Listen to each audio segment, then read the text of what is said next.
on Trends today. Tinubu sacks service chiefs, appoint new military leaders in major shakeup. Sowore rearrested after bail as Nnamdi Kanu's lawyer and 11 others granted bail. Nnamdi Kanu fails to open defense, courts adjourned.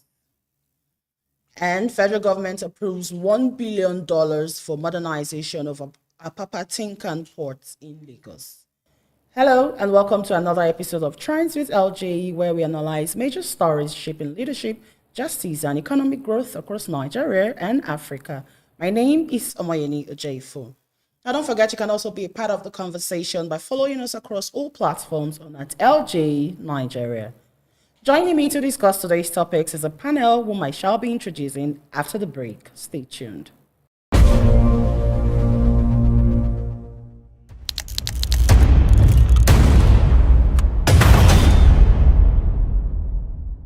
Nigeria is at a turning point. Young people are rising, demanding change. If you believe in justice, strong leadership, and real reform, then it's time to take a stand. At LJE Nigeria, we're not just observers, we're builders. We're tackling leadership deficits, advocating for justice reforms, and driving economic advancements for all. As a volunteer, you won't just watch. You will be a part of it. You will gain access to powerful seminars, conferences, and mentorships from professionals who believe in your potential. No matter who you are, whether you're a student, an entrepreneur, a professional, or someone who cares, there's a place for you here. Network with passionate change makers, build skills, and step into leadership. Join LJE Nigeria today. Let's lead with truth. Let's build with courage. Let's rise for Nigeria. Become an LJE volunteer today and be the change Nigeria needs. Follow all our social media handles for more details.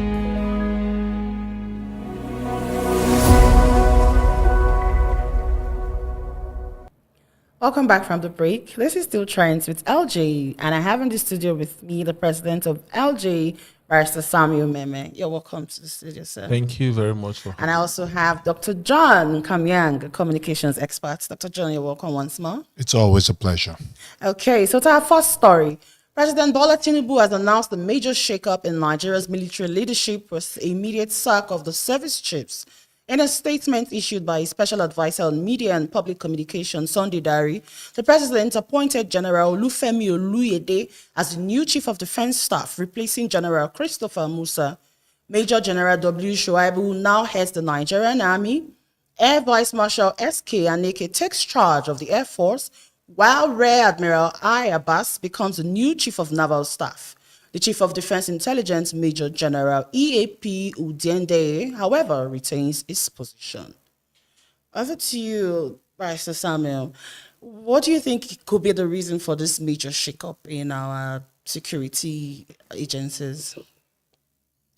Well, to be difficult for one to understand, because we know, and probably the president is concerned about the security situation in this country, which every one of us is clamoring for. That is the need for us to, adjust. But beyond the changes in the office orders, because I normally refer them as just occupying office, when you look at the impact, you can barely see major impact in terms of what they're able to do. But I think there is a need, indeed, if what we are currently experiencing in this country is not yielding results, there's a need for the president to, acknowledge these changes. But most importantly, beyond the changes, Nigeria need good governance, because oftentimes we push so much responsibility on the security agencies, which is not fair enough on the part of the security agencies. We know, if you look at what is going on in this country, oppressing the citizens, depriving them the right to protest and the rest of them. This has nothing to do with the exercise of functions on the part of the security agencies. This is a clear indication of inability to govern. The government officials, the elected government officials, starting from the president, the governors, and the elected legislators, must begin to fashion the best approach to govern this country. so that the issues of coerce we're experiencing and the issues of shouting here and there, all part of this country is on fire. And it is not, if you like bringing your son or your daughter to come and aid the security agencies, if you are unable to tackle the issues of governance, if you are not making life bearable for the citizens, you are still going to experience insecurity in this country. I'm saying this because what causes high level of insecurity is bad governance, bad leadership. If you're unable to tackle the economy, if you are chasing people with tax left, right, and center, there will be coerce, there will be anguish in the system. So it is a good thing that the president is changing the service chief. Probably is not satisfied. He has the constitutional power to hire and fire the service chiefs, depending on how he wants to govern the country. But most importantly, the service chiefs, the security agencies of this country will not be the one to create job employment for Nigerians. They will not be the one to construct roads. They will not be the one to industrialize Nigeria. They will not be the one to stop high level of corruption in this country. They are taking orders from politicians, suppressing the people, suppressing the rights of people to protest in this country. You cannot imagine how it feels to have a system that is not working, yet people cannot complain. It is very, very unimaginable. Okay, Dr. John, there's been speculation of an attempted coup. I don't know if you've heard about it. Do you think this could be personal for the president, or is because these men had not performed up to expectations? Okay, let's start with the facts. The facts is that in recent times there have been calls by different quarters for the president to reshuffle security chiefs. In fact, the statement had been for them to be fired in concurrence with what the president had said in terms of poor performance in securing the borders and territorial integrity of the Federal Republic of Nigeria, and then ensuring the ability of bringing the vices as we know them today, kidnapping, terrorism, banditry, to the barest minimum. So there had been those calls. And so it could be said that Mr. President has finally yielded to those calls. But now to the question you highlighted. There are conversations to suggest that this move by Mr. President is as a result of the recent rumored coup plot. Now, the Ministry of Defense has done everything possible to deny that there was a coup plot. But there have been reasonable reports in the public space suggesting that a former governor, 16 top officers, including a brigadier general, have been fingered. The defense headquarters it's been back and forth, but there are evidence to suggest that truly a coup was in the offering. And the coup was not foiled, but kind of quelled, so to say. And so, if you check, the new chief of defense staff is a Yoruba man.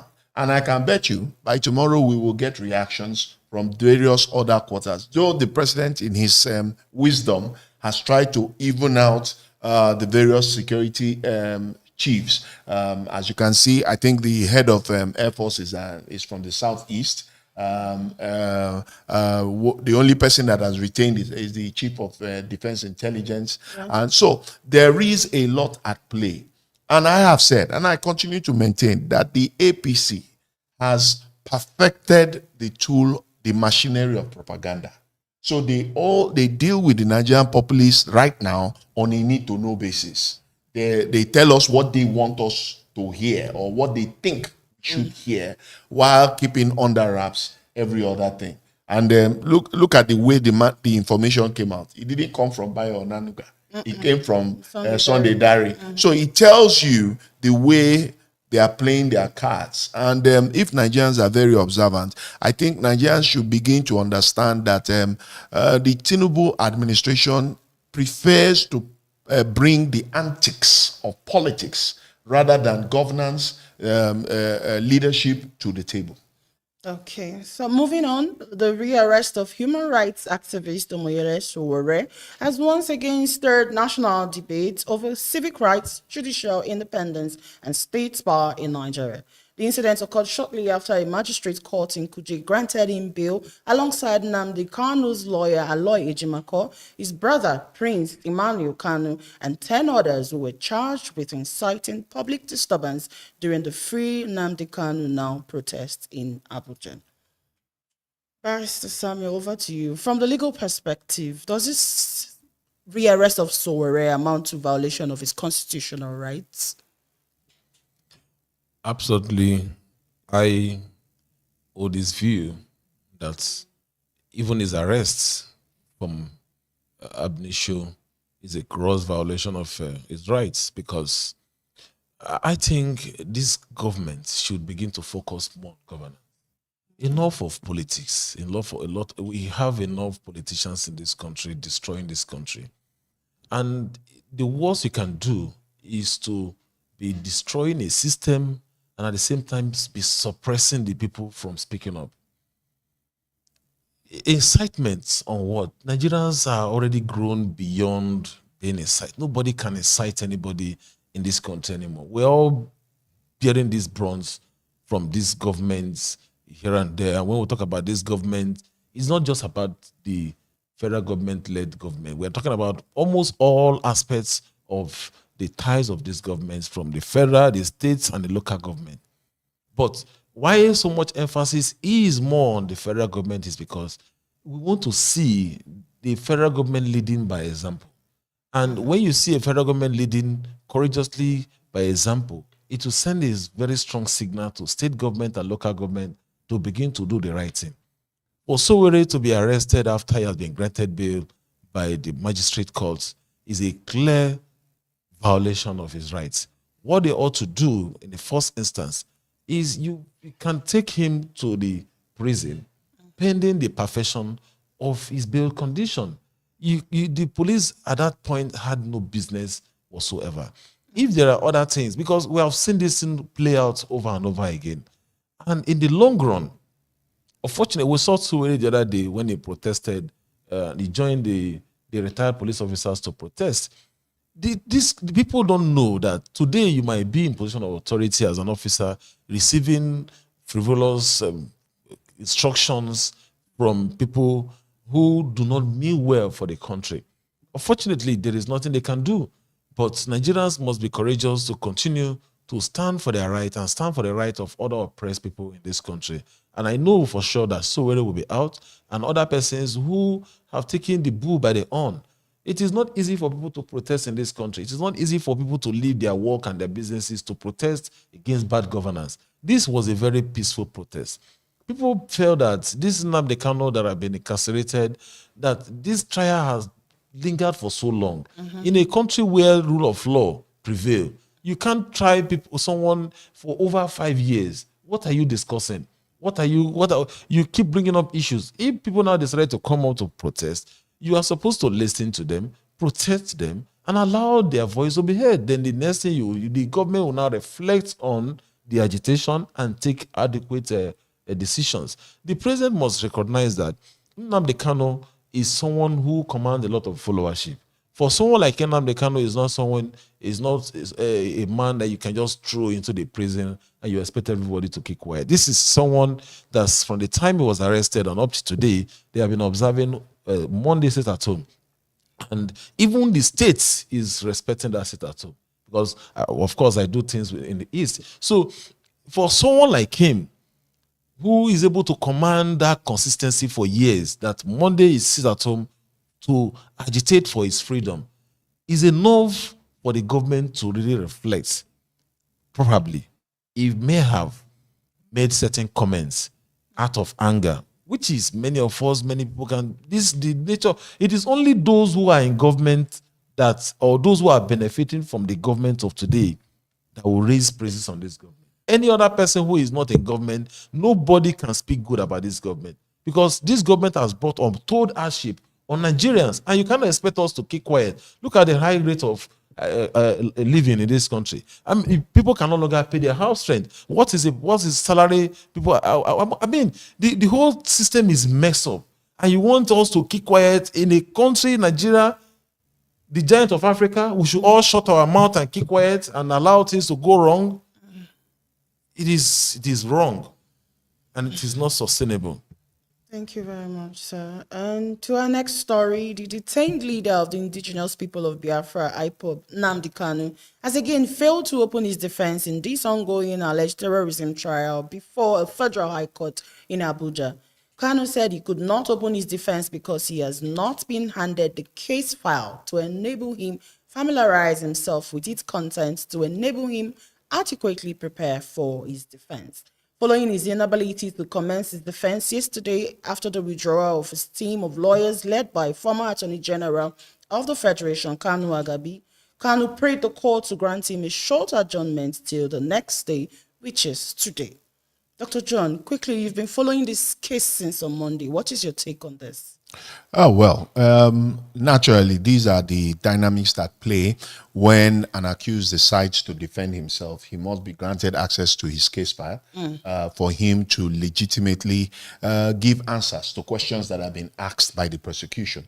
And if he's not granted access, then obviously, in some cases, it may be seen to be a mistrial. But I did say, if not yesterday or the day before, that it will be interesting to see the dynamics. The minute Kanu fired his litany of lawyers and decided to defend himself, it changed the entire dynamics of the case. So for those of us who follow or who are students of the law, this is not a surprise. Okay. But between now and the adjournment or when he's next arraigned, we expect that he will be granted access to his case file. He will still have access to his supposedly fired lawyers because there will be areas of technicality that he will need to re-examine and so as to give credence to whatever position he's going to take when next he appears before the trial judge. Okay. Mr. President, as a lawyer yourself, do you think it's, visible for Nnamdi Kanu to defend himself and then probably win or get the deserved judgment he's expecting?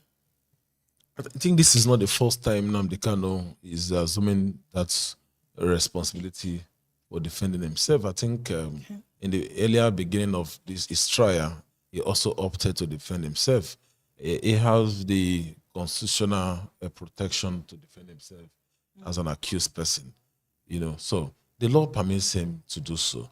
What will come out from the decision he has taken is what everyone is looking up to.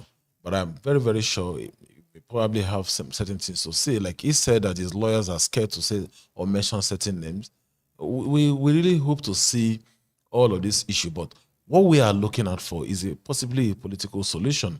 We know that the federal government have the power to probably end all of this crisis by, calling, because this whole issue is now being cornered to be a tribal kind of whipping or some kind of tribal sentiment. Some persons are already saying, look, I think by not granting Nnamdi Kanu or negotiating his release might probably mean that the federal government have hatred for the Igbos. I do not really, hold that view that there is any person or any tribe in this country that a certain sentiment, is upon because of where they come from. Because I have traveled around this country, I have not seen any part of this country that is enjoying better than other part of this country. If you tell me that, I will tell you that even in Lagos State, where the president came from, he's smelling. The gutters, streets are tattered. So there is no part of this country that is enjoying better than any other part of this country. The former president, Buhari, look at where he came from Katsina State. Visit where he came from and tell me if the people, his community, if they are enjoying. Look at where former President Goodluck Jonathan, he came from Bayelsa.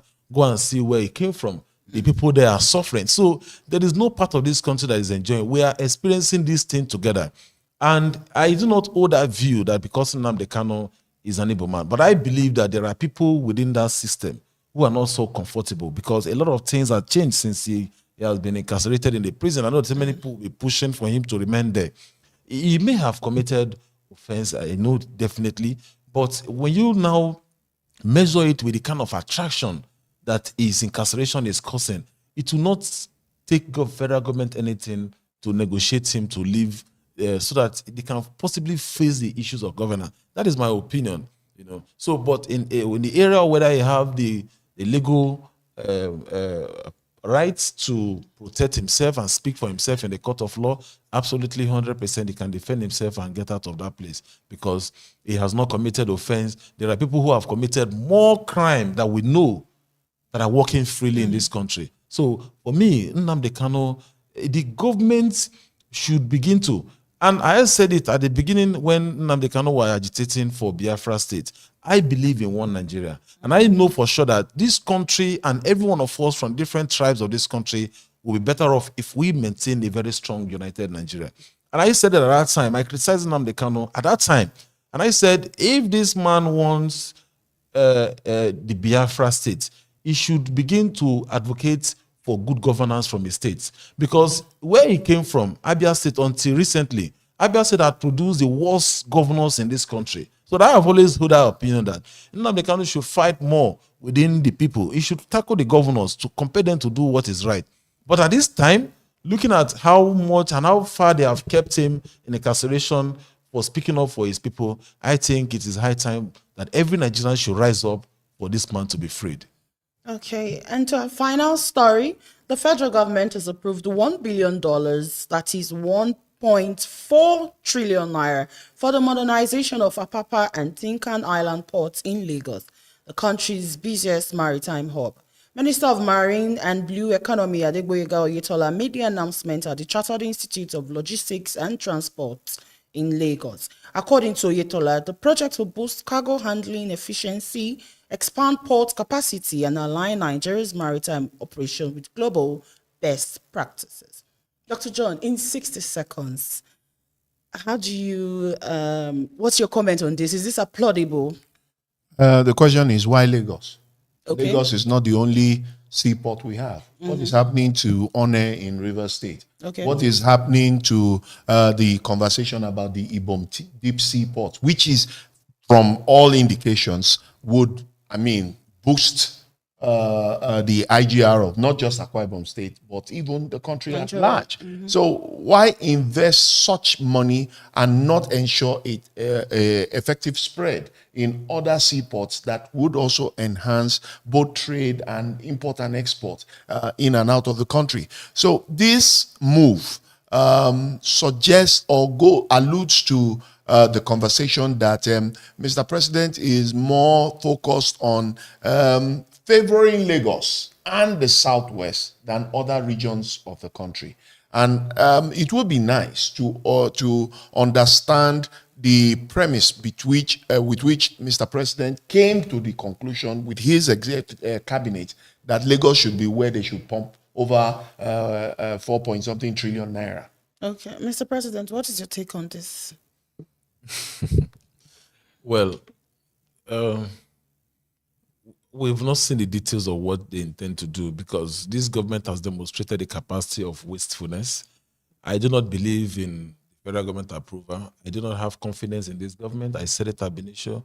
I don't have confidence in a government that has run for over almost 2 years now, over 2 years. The government has demonstrated high level of inefficiency, inability to manage public resources. So if approving $1 billion is what they can do, it therefore means that our taxes are really going in drains. It's quite unfortunate, and the federal government should wake up and do the right thing for Nigerians. Thank you very much. And that's where we wrap up this episode of Trends with LJ. Thank you to our panelists for being a part of the program. And to you, our viewers, don't forget to follow the conversation by following us online at LJ Nigeria across all platforms. My name is Omoyele Sowore. Bye for now.